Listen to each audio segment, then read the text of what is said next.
Welcome to the Illuminations Media Network. And I believe that we are recording. So welcome back to the Illuminations Media Network. I'm Tamara Westwood, your host, and this is a special show because this is our very first video broadcast in a very, very long time.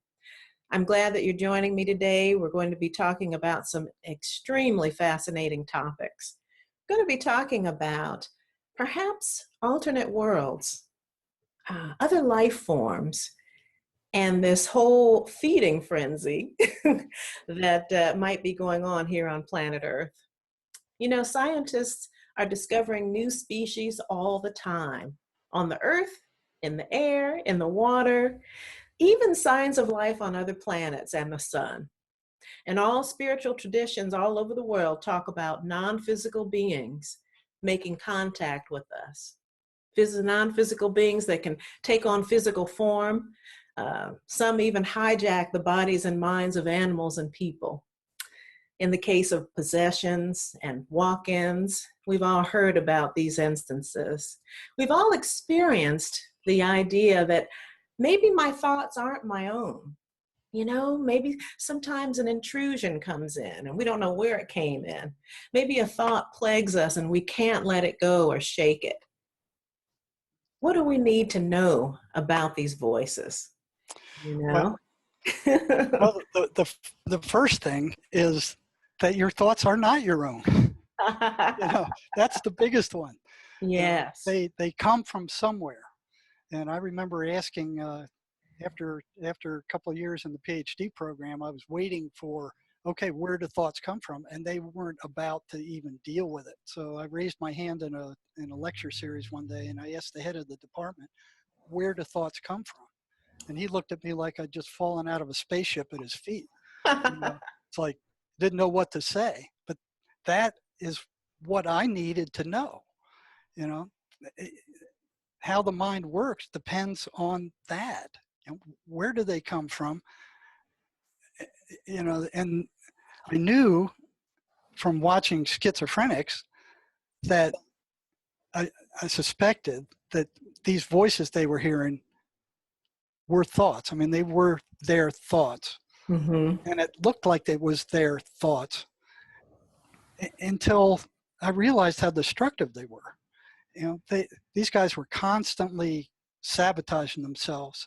And when I first started at Central State Hospital, which was at the time still the biggest in the world, I mean, it sprawled over, 2,000 acres with 200 buildings. And I think at the time I was there, it had like 13,000 patients. I mean, it was huge. It was a city. Mm-hmm. Every mental illness known to man was to be found somewhere in there. And being young and stupid, I thought that was great because I was interested in abnormal psychology. And that was the happening place, although it was in the middle of nowhere in central Georgia at the time. Mm-hmm. So when I first got there, what I started noticing is that these psychotic guys were doing crazy, destructive things. And the first thing I remember was one of them cut off his penis. And they said, Hold it, Jerry. Before we go there, I want our viewers to know who you are. My guest today is Jerry Marzinsky. As you can hear, he knows exactly what he's talking about. He's had 30 years of experience working with psychiatric patients. And as he's saying, he did this in Georgia. He also did it in the Arizona prison system. And he has some fascinating experiences, as you heard him begin, speaking about chopping off body parts that many of us see as vital. Continue, Jerry. All right. So, it was the grapevine was the central cafeteria where all the staff met, and there was no iPhone, there was no internet back at that time. So everything that was happening at the hospital flew through the hospital cafeteria. So when I heard that, I found that one of the counselors I worked in that unit were with the guy who had done this. So at dinner one day, I said, "Hey Ed, go ask that guy why he did that." Nobody's asking them anything. Nobody's talking to these people. They're just crazy. So everybody just ignores them because they're crazy. I'm like, Right. ask him why he did that. So he came back the next day. I met him at breakfast, and I said, "Well, what did he tell you?" And he said, "Well, he said he didn't need it." I'm like, "Well, okay." Okay. you know? But it was a series of these strange things like that where it was all negative. It was all destructive. They were killing themselves at a horrendous rate. Their suicide rate was astronomical. The graveyard there contained like 130, I think it was 130,000 graves all the way back to the Civil War. So Sherman camped his troops around this hospital during the Civil War. That's how old it is. My goodness. And some of the buildings were almost as old. And it was a hospital back then? It was. And it was run better back then than it was when I was there. Uh-oh. So, it was a series of these kind of things, the horrendous suicide rate.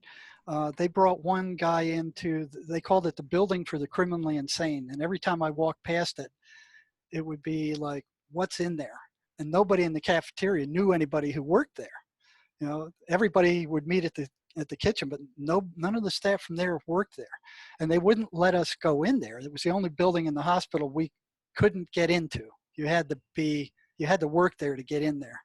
So they called it the building for the criminally insane. Mm-hmm. And stories would come out of there. And one of which was a airline pilot who had murdered his wife because he believed that she was turning his son into a homosexual. So here's this guy flying airlines, and then the next day he ends up in that building. Mm. So something took hold of him. Yeah. Yeah. That was what they call a delusional disorder for sure. But the kind of schizophrenia that I'm talking about, or we'll be talking about here, is paranoid schizophrenia. There's a lot of different kinds. Mm-hmm. There's the hebephrenics and there's the disorganized. The paranoids are the ones that are paranoid, and they're usually hearing voices. Right. Now, psychiatry insists that those voices are hallucinations. So, I saw there was a conflict there because at the state hospital, if the psychiatrist found out that the voices were telling a patient to kill himself, they would lock him up right away. They'd fill him full of drugs, and he'd be locked up until he was no longer suicidal. So that was when they would intervene at that point. At that point. And that's the only point at which they gave the voices any credence. Now, that's not all the voices were saying, but if they heard that, they reacted to it as if it was very real. Right. But all this other stuff was supposed to be a hallucination.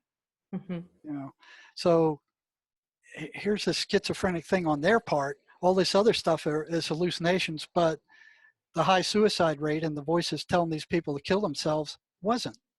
And I'm like, well, why are they paying attention to that? And they're not paying attention to anything else these voices are telling them. So they kept insisting they were hallucinations. And I wanted to know what they were saying. It's like, what are they telling these people? Because they're always in trouble. They're always in trouble. They're always sabotaging themselves. They're always hurting themselves. They're hurting other people. It's always negative stuff. Wow. And it was hard to break into that, because by the time they got to the state hospital, well, first of all, the same thing I went through when I started learning about this, there's nobody you can talk to. So if they talk to anybody about this, they're deemed crazy. Their parents are all upset. The stuff the voices are telling them is oftentimes so horrendous that they're embarrassed to talk about it. So they get drugged into a psychiatrist. The psychiatrist says, oh yeah, you're psychotic. You're hallucinating. Your voices are hallucinations. What you're hearing isn't real. Your brain is broken due to a chemical brain imbalance. There's nothing you can do about it. There's no cure. So we're going to put you in the hospital and we're going to fill you full of these potent toxic drugs. and this is the treatment. Now those drugs cured nothing. All they did was suppress the psychotic symptoms, Mm-hmm. and the patients hated them because of the side effects. They were awful side effects, Right. but not as bad as being psychotic. Well, Jerry, maybe we can get into these deeper experiences, that you had with these clients and with the inmates in the second half.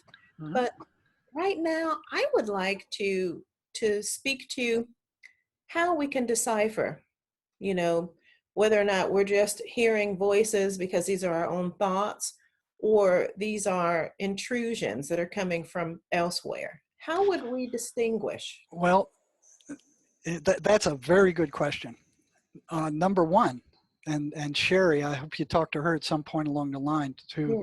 Yes. She was struggling with these things as a young woman, and beat them with the same kind of information that I was learning the hard way, Mhm. and ended up working as a civil engineer on multi-million-dollar projects. So she clarified that. Um, with the information I had, and I overlaid it and tested it out on the front lines. Every negative thought you have about yourself comes from them. Wow. Every negative. Every you have about yourself comes from them. Wow. You know. Now, when I first heard that, I misinterpreted it, and I knew that what the voices were telling these people were negative thoughts. They sounded just like their own thoughts. There wasn't any change in timbre or voice tone or any. It sounded like them speaking to them, which made things very difficult because people think that if it appears in your mind, it must be yours. That's Right. just what we're told. You know, it's And of your course, thoughts, it's your there mind. is the school of thought of the subconscious mind, Yeah. that we have negative patterns and negative thoughts from the past, or ideas that we've bought into from the pillars of socialization, right? Yep. Yep. Ah, So, interesting. so that one is pretty solid. So when I first heard her tell me that, I went, that matches what I found. But she put it in such a succinct form. I said, this is great. It's a lot easier to remember than what the information I was telling patients, which was a lot more spread out. I mean, it was the same information, but she had made it very concise. So I took what she told me into the ER one night. And with one of the psychotic guys that night, I told him, well, every negative thought you have that comes into your mind is them. And the voices lashed back out at me, and they said, that's not true. And this is the voices talking. They said, look at the that wall is green, isn't it? And I looked at the wall and I said, well, yeah, it's green. And they said, is that a lie? I said, well, no, I guess not. So I went back to Sherry and I said, well, wait a minute, this happened. And she said, every negative thought about yourself, not every negative thought. Right. You Okay. know, so the one you can count on is the negative thought about yourself does not come from you. It's not the light being that you are composed of. You know, it's not yours. It's designed to create turmoil and negative emotional energy, which is what these things feed off of. So if you monitor your thoughts, and we've got to do this better, and you see one of those come in, turn it around and go, this does not belong in my thought stream. Get out. You know? And Jerry, that makes it easier to do when you recognize that it's not coming from you, Shoot, yeah. that it Matter of is fact, foreign. it is foreign. Mm-hmm. You know, there were three groups of three types of psychotic patients. The ones who thought the voices were demons and negative entities. Okay. The ones who weren't sure, and the ones who bought into psychiatry's bullcrap about there being hallucinations and their brain is broken. The ones who recovered the most were the ones who felt these things were not them. Okay. Because now Whether they were demons or whatever they were just not me. That's right, they important. weren't them. So that Mhm. puts out a distance. It's no longer you, that you don't understand why you're doing these crazy things and why you're thinking these crazy things. It's Right. something else. It's not you. And that dichotomy has to be made if they're going to recover. You Right. know? And so what you're saying, Jerry, is that everyone has these intrusions. yes. We all have these thoughts, but what makes people like paranoid schizophrenics experience it on a deeper, more devastating level? Well, from what I've seen on the front lines is most of these people were either physically, sexually, emotionally traumatized. Some I mean, trauma. so they had that programming to start with. So what Okay. these entities are after is negative emotional energy, and they're attracted to that like sharks are attracted to blood. I mean, they will just float right in there, and the prisons are a major feeding source of that. You know, Wow. so you can So actually. Jerry, we're not at the top of the food chain. Uh-oh, Oh, you just there you froze. go. There, you're Yeah, it back. froze. So Okay. you're not on top of the food chain? You and Oh I are no, at the no, top.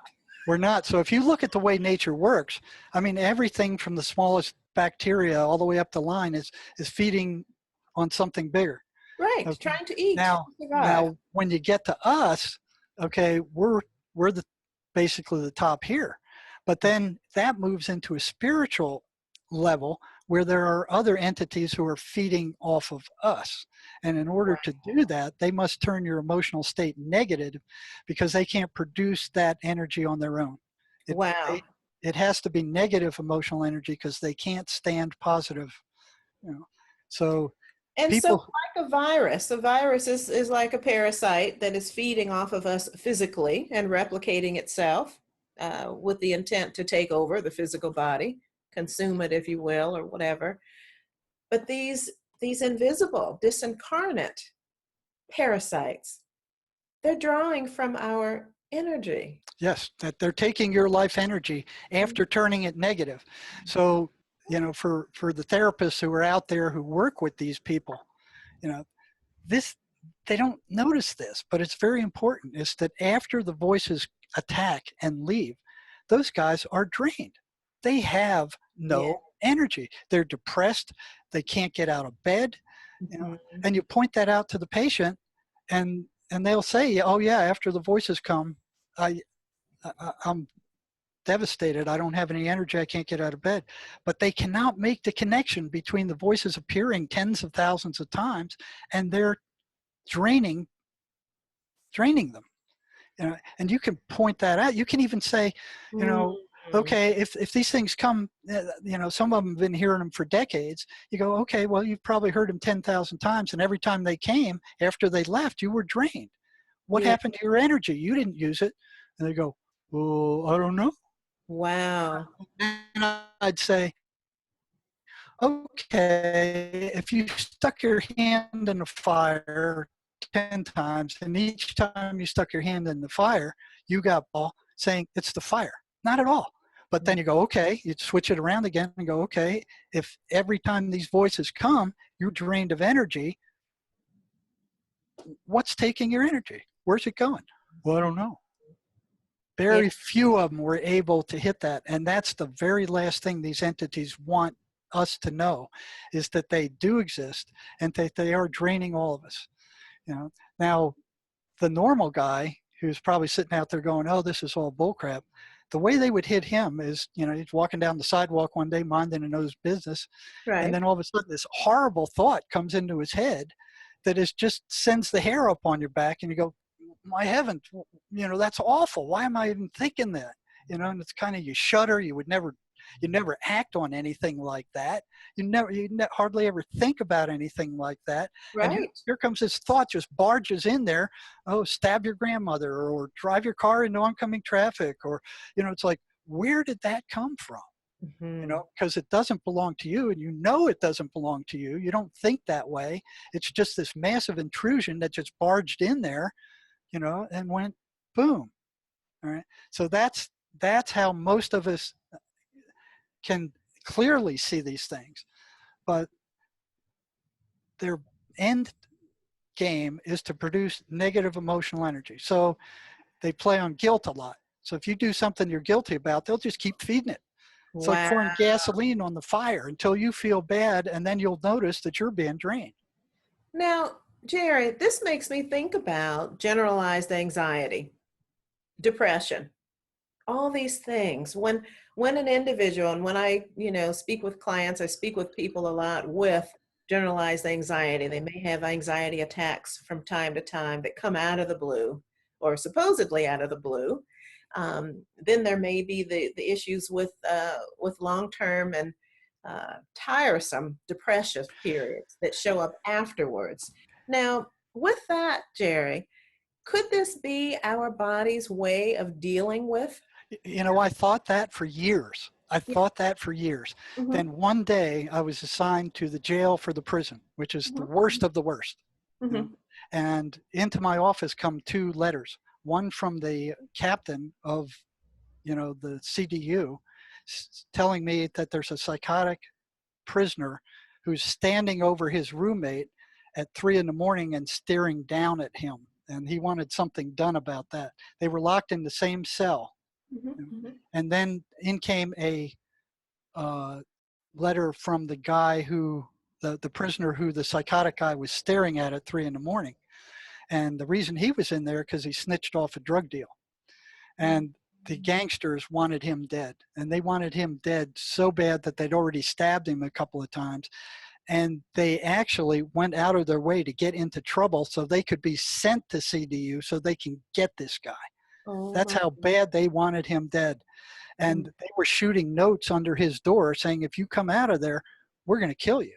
So he couldn't come out without an armed guard, without a guard. And here's these two guys locked in the same cell together. Perfect experimental circumstances, the same cell, same environment, same food, same everything. So I brought them up one at a time to the interview room, and I watched them as they come up the steps. The guy who the gangsters were trying to kill looked like Superman. He had tons of energy. He flew up those steps. He came and sat down. He told me what was going on, and you couldn't be under more anxious circumstances than that guy was in. Not only were the gangsters trying to kill him, he's got a psychotic, criminally insane guy in the same cell with him. In the same cell, living in the same cell, living with him, who's standing over him at 3 a.m, staring down at him in the dark. It doesn't get too much worse than that, except in war. And this guy had tons of energy, And then the psychotic guy who's eaten up by the voices comes out, and this other guy goes back, and he could barely make it up the steps. Once he got into the interview room, he had no energy. He could barely speak. And that blew my mind. I went, okay, it's not the anxiety that's caused by these things constantly hammering at them. It's something else. And I didn't know what that was exactly, but at that point, I knew it wasn't the anxiety. So I had to look for something else. Something else was causing this.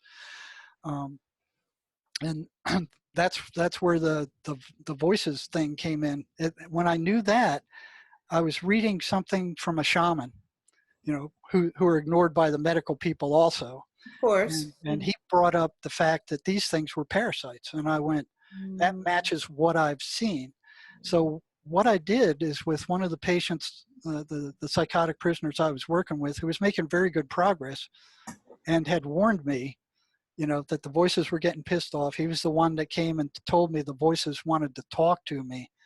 And when they did, I think I mentioned to you early, he sat down, he looked at me, and I said, well, what do they have to say? And Jerry, let us unpack this and step by step for our viewers. I think we were talking about that ahead of time, and they didn't. Right, in the green room. So break it on down step by step so they can get what was really going on there. Okay. What was happening is that I knew whatever the voices were, they were destroying these patients. They were always telling them constantly negative things. So that's where I discounted psychiatry's bullcrap about there being hallucinations. Hallucinations are all over the place. They're positive, they're negative, they're random, they're just everything. The content is everywhere. There's no pattern to it. Right. There was a definite pattern to these voices, which they also totally ignore. They were always unswervingly negative and consistently derogatory and rotten. About the individual. About the individual. They tell them all kinds of rotten things about himself. You're no good. You're stupid. You're worthless. Nobody likes you. It goes on and on and on. You know, all kinds of negative crap, you know, about themselves. Breaking them down. Breaking them down. Now, not only that, they did the same thing with the prisoner, with the inmates, and as we do with prisoners of war. They wouldn't let them sleep. They come 2, 3 in the morning, and they're hounding them. They're screaming at them. They can't sleep. They're not eating. They're you know. So what these things are doing is the same thing to us that we do to cows. You know, you put them out in the field. They eat grass. They get fat. They make milk. We bring them in. We isolate them, and then we milk them, and then turn them loose again. They eat more grass. So that's what these things are doing. They drain these patients. They're Oh, we got a little freeze there for a moment. idea, but I've seen it. Okay. Yeah. Yeah. I have no idea how they do that, but I've seen it happen. You know, and the patient would just tell me, I mean, they're draining me right now. I can feel it. You know. Now, I didn't, before I was aware of this, while I was working with these guys, if I worked with more than 2 of them in a day, I would come home so drained from work that I couldn't function. So I made a rule for myself not to work with any more than 2 of them a day, and just 1. Yeah. You know. Wow. So as we're experimenting with ways to interfere with these voices and what they're telling the patients, I was getting closer and closer, and there was more and more interference. Now, one thing I was able to do in the prison that I wasn't able to do in the psych hospital was that you're not supposed to do anything in the hospital that upsets these patients.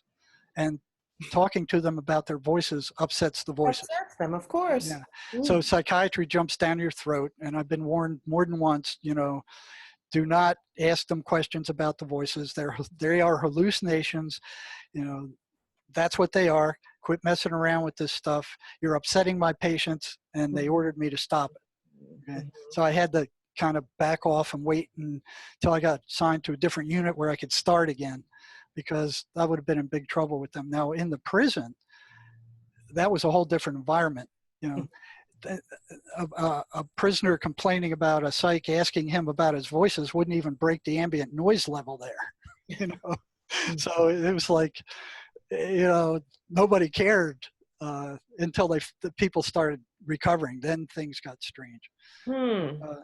So what I did is I brought in, after I was warned by my patients that what I was doing was dangerous, and I didn't think these things could come out of their head and get me. I mean, they lived in their head, not mine. You know, that's what I was thinking at the time. So I didn't think I was in any danger. And then the second time he comes in, and he says the voices are really getting pissed off with you. They're really getting angry. So I'm like, hey, this is getting personal.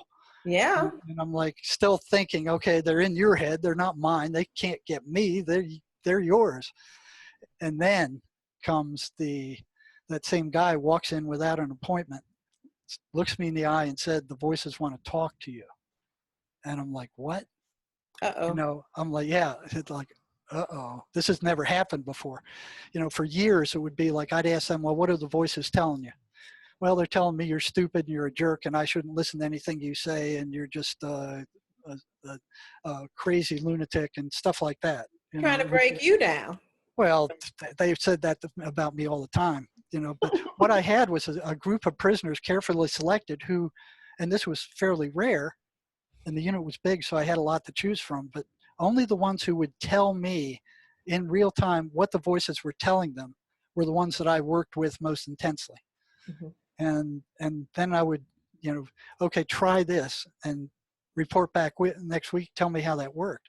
So as we experimented with different ways to weaken them and short circuit them, I was getting reports that they were getting more and more pissed off. And I'm like, so Jerry, you're talking about ways that you would weaken these voices. Were these a combination of pharmaceutical and cognitive therapy? What were you using? Well, it was to start off with. It was very primitive. You know, I remember I read a book called 30 Years Among the Dead by a dentist who was working with psychotic patients. And Mhm. what he would do would give them a shock of static electricity, which he reported the voices experienced as a lightning storm and they hated it. Oh, wow. And that would drive them out. And his wife, who was a psychic, would then latch onto him and talk them into the light, which would get rid of them for good. Wow. Okay. Um, Interesting. so at the time, I was working with Wilson Van Dusen, who was the psychologist, the clinical psychologist in the hospital I told you up in Ukiah, who Mhm. was making friends with these things and trying to get information that way. I never saw them as friends. I always saw them as enemies. So I attacked them in a different manner and I got a different result. Mhm. Mhm. So one of the things I found while I was at the state hospital, that the voices, I mean, the schizophrenic patients would not leave the ward to go to church, the church activity. So when they had an ice cream social with cake and all this stuff that the patients normally don't get, they all went except for the schizophrenics. And Okay. I watched, that was a pattern of that, you know?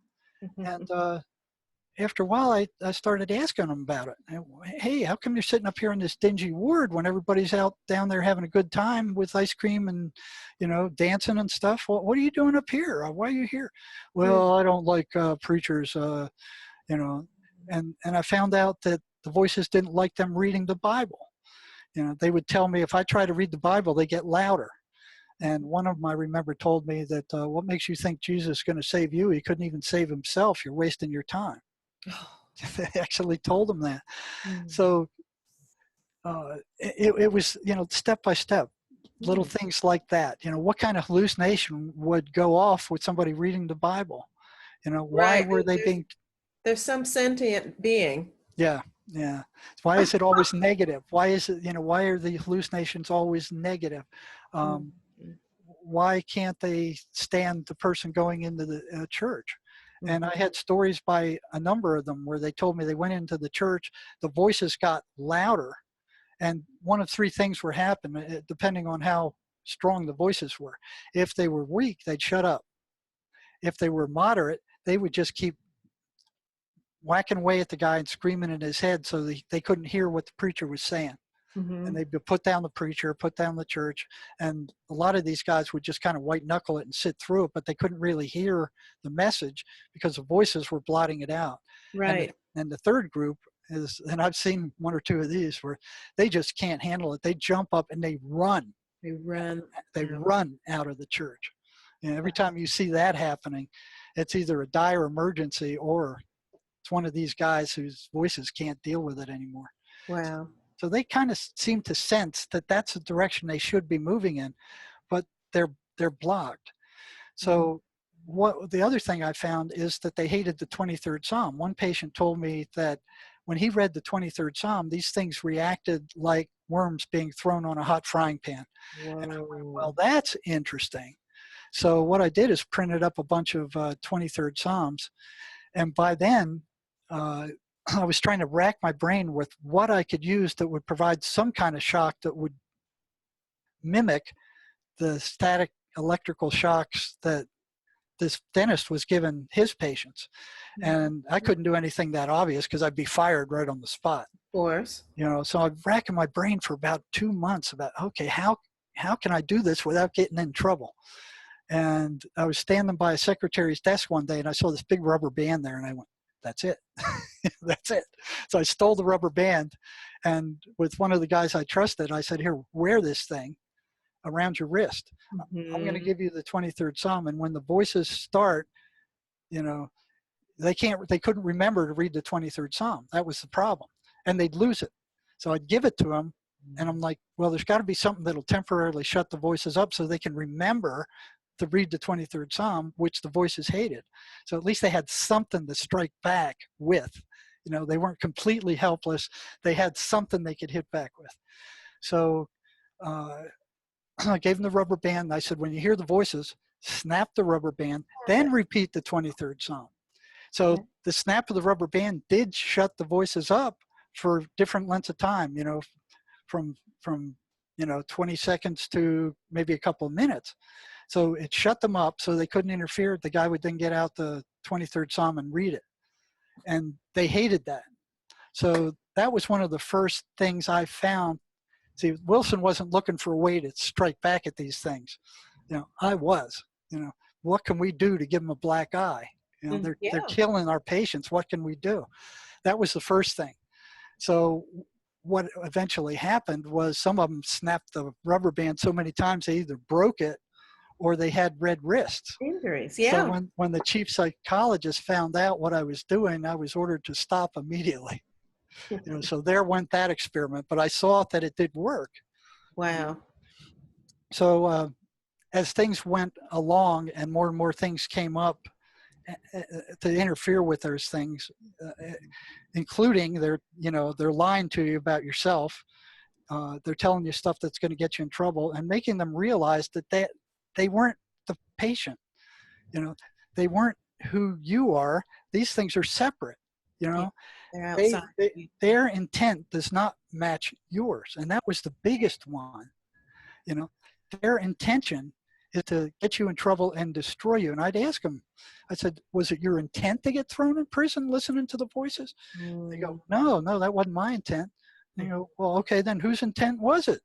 You were following the voices. So, and if it wasn't your intent, whose intent was it? Well, I guess it was theirs. Well, yeah, Right. I guess it was. Jerry, what comes to mind is comorbidity. We think about that the majority of people who are in prison and who return to prison have some sort of addiction problem.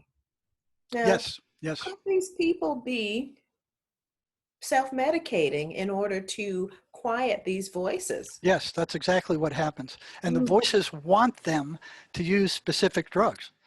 And top of their list is amphetamine.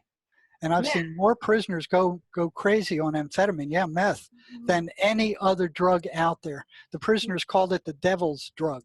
They would start seeing shadow people, which I investigated some because I wasn't sure what they were. But yeah, they're going psychotic in massive numbers using meth, and they don't come back. For a long time, they start hearing voices. They go, well, that's a hallucination, which is what psychiatry told them, So yeah, they think, and then when they stop, the voices go away, and they do that for a while, and then one day they don't. They're there forever. Now the voices want them to use drugs like alcohol, cocaine, amphetamine that feel good at first, but then have a horrible withdrawal, which turns their mental state negative. Now, what I found interesting is that they don't like marijuana. They don't want the patient using marijuana because it calms them down and there's no withdrawal effect. So they're telling these patients, don't use marijuana, use alcohol. And I was like, whoa. Now, why marijuana? And then I thought, well, it doesn't have a withdrawal effect. It doesn't have a nasty thing that upsets your system and makes you all agitated and angry. It calms you down, just like the psychiatric drugs calm them down. So that was interesting. That is. And so these shadow people, that's a whole different ballpark. Those guys. Are they connected to the voices, do you think, or is that something? No, I don't think so. What they are is three-dimensional shadows that the meth addicts would report seeing, and they had no faces. And what was interesting is sometimes they had hats and capes and all kinds of other stuff, but they couldn't see their faces.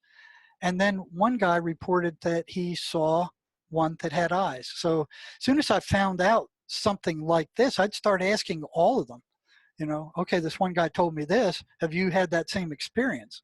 So it wasn't based on just one guy. It was based on scores of guys that I asked the same question to. Right. So all the meth guys saw these shadow beings. They could walk through walls. Shared sightings? Any instances of that? Or maybe there were two people together and they were both using meth and they both saw them? You know what? Did you hear about that experiment? Maybe from Freeman, I don't know. There was one inmate, and this guy was fascinating. He said he and his friend, who were both injecting meth, wanted to see if they both saw the same thing. So what they did is they got their needles and stuff, and they went out to an Indian reservation, 30 miles south of here in the middle of nowhere. Mhm. And they wanted to see if they both saw the same thing. So one of them shot up and waited until they started appearing. And then he started pointing them out and saying, well, you see that one over there? No.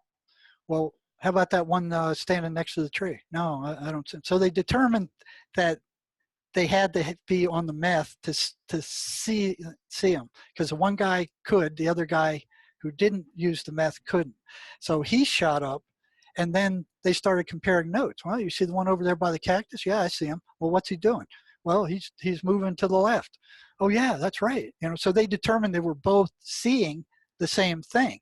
Now, one thing that they told me that was really strange is that these entities, whatever they are, and I'm still not sure what they are, but I don't think they're the same thing as the voices. They're something else. That if they saw that they were being watched, they would move toward the person watching them. So they knew that they could be seen, and they would move toward whoever was watching them. And then in 99% of the cases, whoever was looking at them saw them coming, they took off. They didn't wait for them Any to. experiences of what would happen? I mean, did these shadow people interact at all physically? I've spoken to some patients who could feel them walk through them. So there was a noticeable feel of walking through. But what happened to these two guys that were studying these things is, as they were watching them, they were surrounded by them. There were like scores of them that came out of the desert, and they were closing in on these two guys. Ooh, And they're standing there to their pickup truck, and then they noticed they were surrounded, so they jumped in the pickup truck, locked the got out of doors.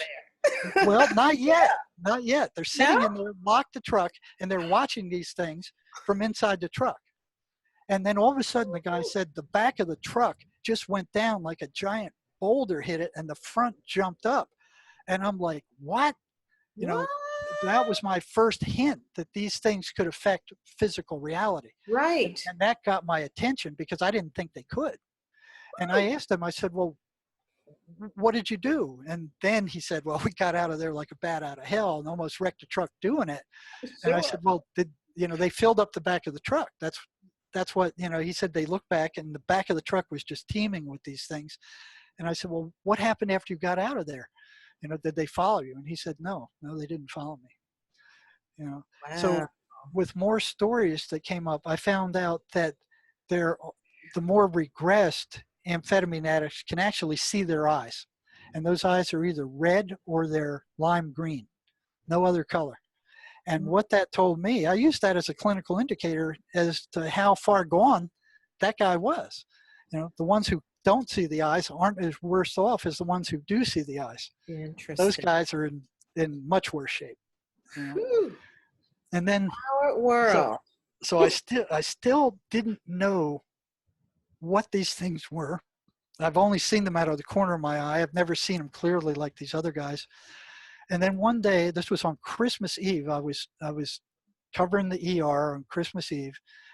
Hardly anything was going on. And this one guy comes in shaking like a leaf. I mean, he's just shaking like a leaf. And after talking with him for a few minutes, it was clear he was psychotic and he'd been on meth. I asked him, well, how long have you been on meth? He said, I've been injecting for 10 years. And I'm like, he should have been dead by then. I mean, he shouldn't even be here. And I'm like, whoa. So right away, my attention's peaked. So, well, you ever see the shadow people? Oh, yeah, I see them all the time. You seen their eyes? Yeah, I see their eyes. Well, what color are they? Lime green. So here I am asking him more and more questions. I figured if anybody knew more about these things than anybody else, it would be this guy, because he's been doing that stuff for decades and he's still alive.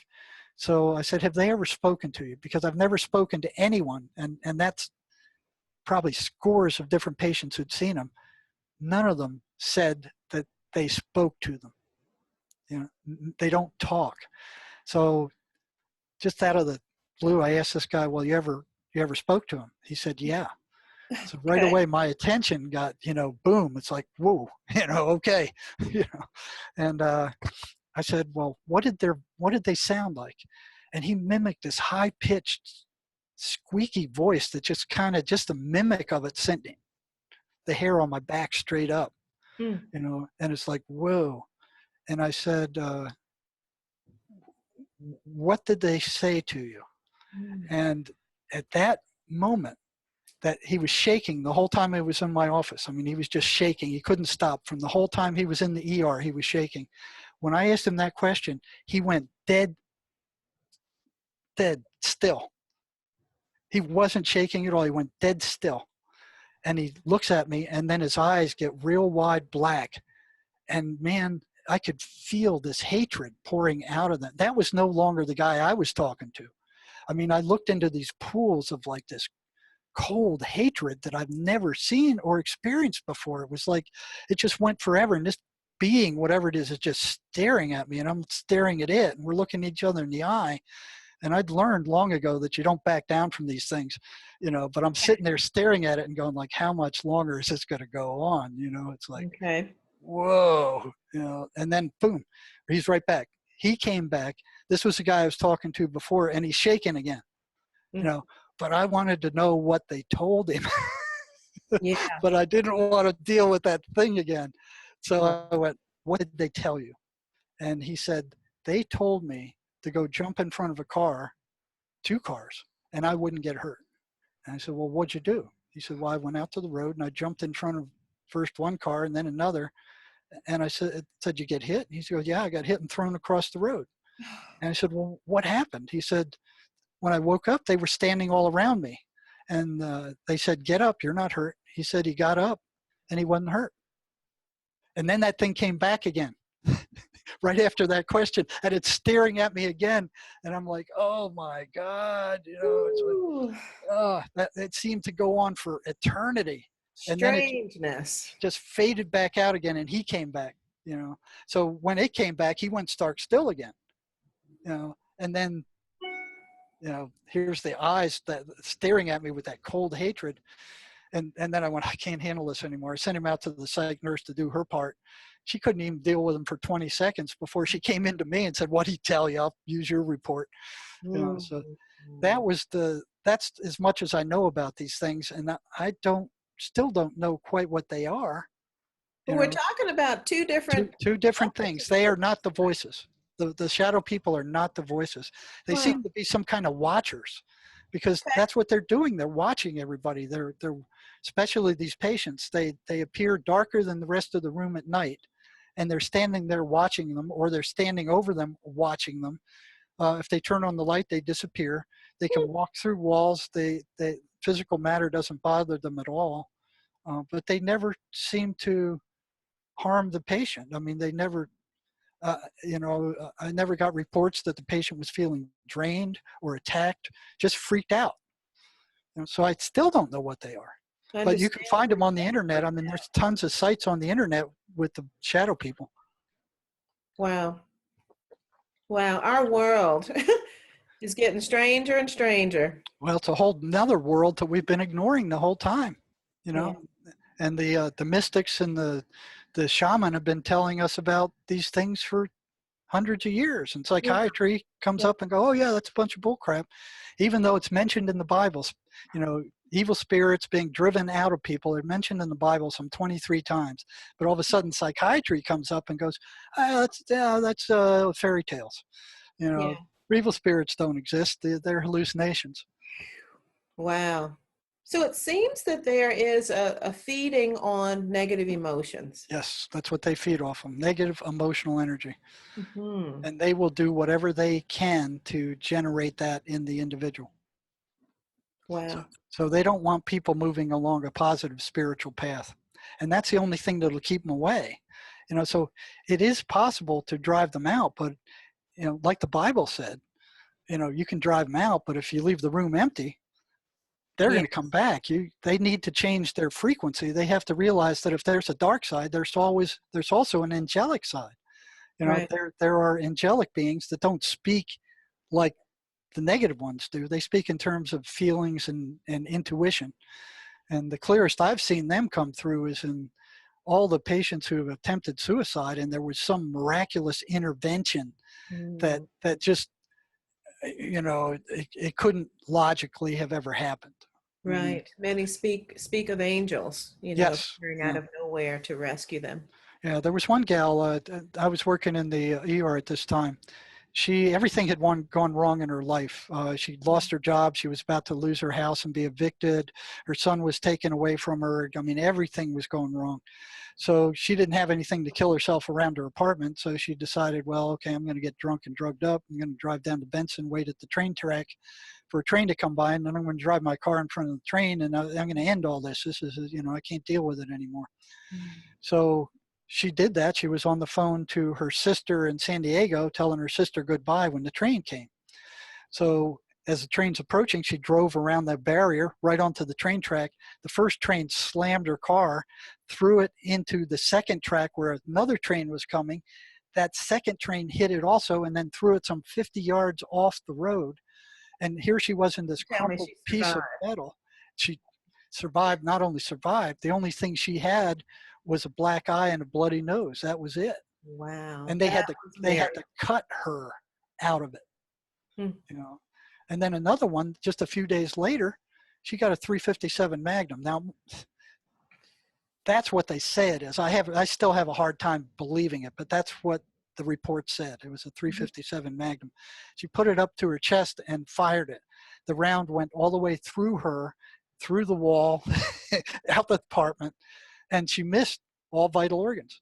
And here she is sitting in front of me just hours later with a big Band-Aid on both sides. And I'm like, how that happened? Wow. So I asked the one who got hit by the train, I said, what were you thinking when you found out you weren't dead? And she said, I was furious. She said, I was absolutely furious, that I wasn't dead. And then she said she heard her name being called. And then she felt this relaxation like I felt in the airplane when that was about to crash. Oh, you're going to have to share that story. That's a long story. So, and then she was told that everything was going to be okay, that she was being watched over, and that changed her around. Now, both of those patients I found not to be a suicidal threat after evaluating them, but I didn't think psychiatry was going to let them out of there because of the severity of what they did, and they did. I recommended that they're no longer suicidal. They learned their lesson, and they should be released. They don't qualify for psychiatric hospitalization at this point. And I was shocked that they let them both out of there. Well, that was a win. Yeah. Yeah, for those guys. Yeah. Wow. So what these things absolutely don't want you to know is that they do exist and that they are predatory parasites feeding off you. So as I was learning that, and I was being warned by my patients, what you're doing is dangerous. This was after the guy said the voices want to speak to you, and they warned me, you have no right to do this. Yeah, no right to, what was that? These are their exact words, and his voice tone changed just minimally. And these words poured out of his mouth. They said, you have no right to interfere with our way of life. And I was like staring at him like, boom. It's like my head was like, okay. Because up to that point, I didn't want to believe they were evil spirits. I was thinking it was some deranged part of their subconscious. Right. But my denial system was already in shambles because as the information was mounting, I just kept denying it because I didn't want to, I didn't want to think that I'm dealing with evil spirits and I'm surrounded with evil spirits. And now they're warning me to stop doing what I'm doing to try to help these guys, and it was getting strangely personal. So, I ran into, I think it was Miguel Ruiz was speaking about them being predatory parasites. Carlos Castaneda does the same thing. Yes. So I brought one of those books in, and I brought that patient who told me that into the office. And I said, I'm going to read you a passage from this book as to what this shaman thinks these things are. And I'd like you to tell me what your voices do in reaction. So what I did is that and this could only be done in a prison, is when you do something that they don't like and they get all hyped up, you keep giving them more of the same. You couldn't do that in a Don't hospital. back down. No. Yeah, well, you had to in the hospital because these guys Sure. got upset. And then when psychiatry found out you're upsetting them because you're trying to find out what's going on, then they jump down your throat and order you to stop. But in the prison, it was like, okay, all right, they don't like this, give them more of the same. Just keep doing that. You know? So, Jerry, that seems like an important tip for us to understand. yeah, and that it is not your intention. So what the shaman was saying, that these are predatory parasites, and I read that to him, and in the middle of reading it, soon as that came up, soon as that concept came up, I looked up at him to see what he was thinking, and he was like frozen, like an icicle, just staring at me, with this glazed look on his eyes, and I'm like, uh-oh, I'm in big trouble, and he said nothing. And I'm looking at him, and it was really odd. And then all of a sudden, from behind my head was this loud electrical crackling, just like an arc welder. It was like crack, crack, crack, crack, crack. And it went from behind me up my office wall to the right at a 45-degree angle. Crack, crack, crack, crack, crack, crack, all loud. And it just kept progressing up that wall till it got to the ceiling. And I'm like, this guy's going to attack me. So I pushed the chair back against the wall and was waiting for him to come. And of course, they always sign a female officer to the medical unit who would have been worthless. I mean, it would have been determined one way or another by the time she got there. So I pushed against the wall, waiting to kick him if he came at me. And I didn't want to take my eyes off him, but what the hell was going on with this crackling? So I'm like glancing between him and this crackling, Right. Watching him to see if he's going to get up and get me, and then trying to figure out what's causing this crackling. And I could see nothing, I could smell nothing. It was just this loud crackling, and it just went all the way up the wall, and then it started across the back wall, and he was sitting against that wall, so it was easy to watch him and watch the crackling at the same time. So I asked him, I said, do you hear that?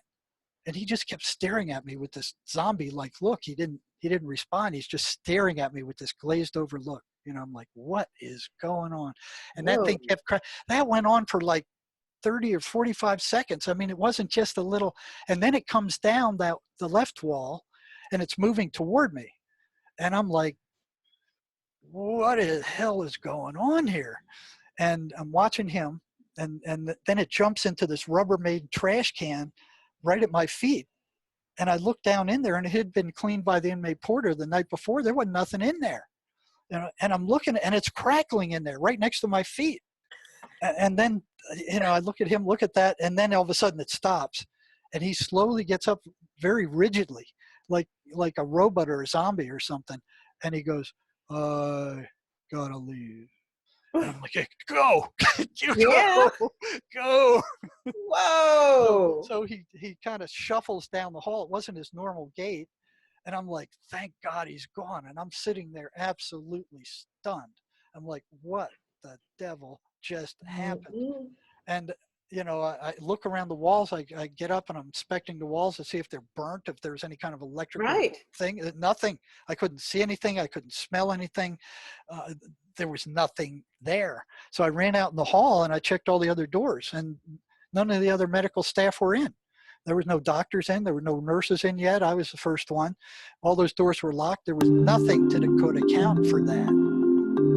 So I went back in my office, to the and I closed the Illuminations door, Media canceled Network. all my appointments for that day, and just sat there stunned, like,